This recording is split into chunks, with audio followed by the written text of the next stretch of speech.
નમસ્કાર મિત્રો, ભાવનગર જિલ્લાના તળાજા તાલુકામાં મથાવાડા ગામે દુઃખદ ઘટના સામે આવી છે। ગામમાં આવેલા તળાવમાં નાહવા પડેલા 4 યુવાનોના પાણીમાં ઊંડાણના અંદાજ ન આવતા ડૂબવા લાગ્યા હતા। સ્થાનિક લોકોએ તાત્કાલિક મદદ કરીને 2 યુવાનોને સહી સલામત બહાર કાઢી લીધા હતા, પરંતુ અન્ય 2 યુવાનો ઊંડા પાણીમાં ગરકાવ થઈ ગયા હતા।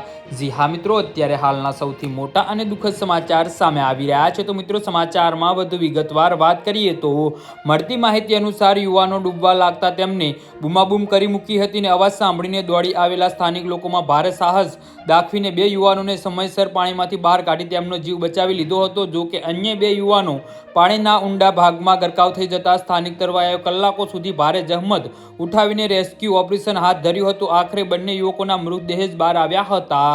જી હા મિત્રો, તો આના વિશે તમારું શું કહેવું છે તો નીચે અમારી કમેન્ટ બોક્સમાં જરૂરથી જણાવજો અને અમારી યુટ્યુબ ચેનલને સબસ્ક્રાઇબ કરવાની ભૂલતા નહીં। ધન્યવાદ।